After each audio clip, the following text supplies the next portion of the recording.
ओम नमो नारायणं नमस्कृतं नमस्कंदं चैव देवी सदामुच्यते। श्री परमात्मे नमः। भज निताय गौर राधे श्याम भज हरे कृष्ण हरे राम। रागानुराग भजन सेवा। आज का शीर्षक रागानुरागा भजन सेवा। रागेर भजनपत कही एवे अभिमत लोक वेद सार ए वाणी सखीर अनुगा हैया व्रजे सिद्ध देह पाइया सेई भावे जुड़ावे प्राणी। श्री ठाकुर महाशय कहते हैं, ठाकुर महाशय श्री गोविंद को महाशय कह के संबोधित किया गया।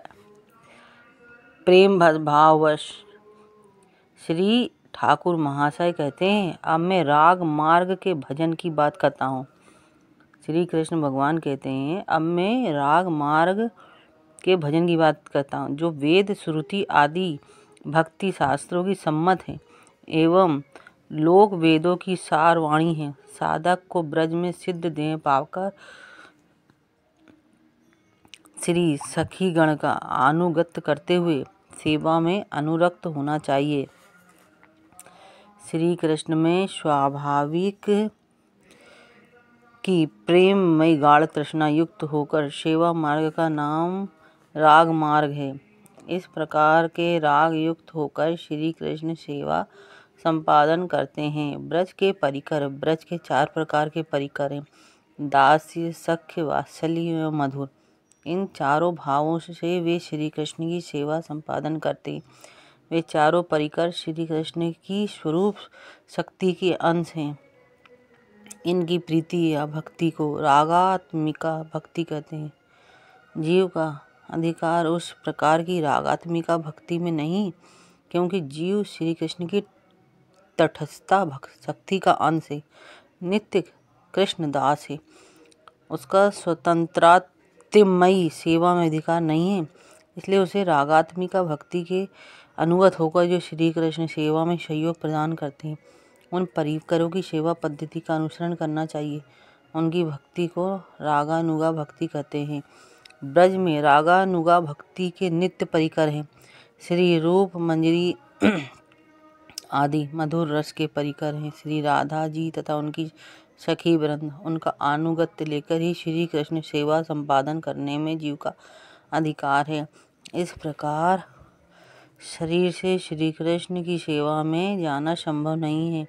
उसके लिए अप्राकृतिक शरीर अर्थात श्री कृष्ण की स्वरूप शक्ति की तादात्म्यता प्राप्त कर लेने वाले शरीर से उस सेवा में प्रवेश करने का अधिकार मिलता है। वो तादात्म्यता प्राप्ति होती है श्री गुरु द्वारा दीक्षा मंत्र लेने के बाद। श्री गुरुदेव दीक्षा देने के साथ शिष्य को एक ऐसे सिद्ध देह, नाम, रूप, वेशभूषा एवं वयस आदि को भी प्रदान करते हैं जिससे वह सेवा में अधिकार प्राप्त करता है। उस देव को अंत सिंचित या सिद्ध देह कहा जाता है, चिन्मय देह कहा जाता है। श्री ठाकुर महाशय यही बात कह रहे हैं कि ब्रज में उस सिद्ध देह के द्वारा सुखी वृंद के अनुगत्य में अर्थात उनकी सेवा के सहायक रूप में श्री राधा कृष्ण की सेवा संपादन करनी चाहिए। दासी भाव के साधकों को रसक्त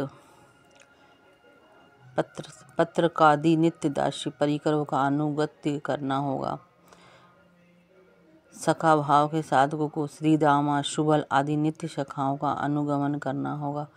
वात्सल्य के साधकों को श्री नंद, यशोदा आदि के अनुगत्य में रहकर वात्सल्यमयी सेवा का सौभाग्य मिलता है।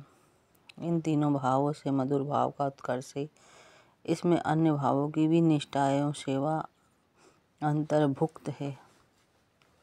इसलिए श्री ठाकुर महाशय अर्थात भगवान श्री कृष्ण मधुर रस के नित्य परिकर सखीवृंद के अनुगत्य में रहकर सिद्ध देह द्वारा मधुर प्रेममयी सेवा के लिए साधक को निर्देश कर रहे हैं। अब आगे श्री राधा जी की प्रमुख सखियों का परिचय उनकी सेवा संकेत करते हैं। श्री जुगल किशोर श्याम सुंदर भगवान। बोलो श्री वृंदावन बिहारी लाल की जय। हरिओम तत्सत। हरिओम तत्सत।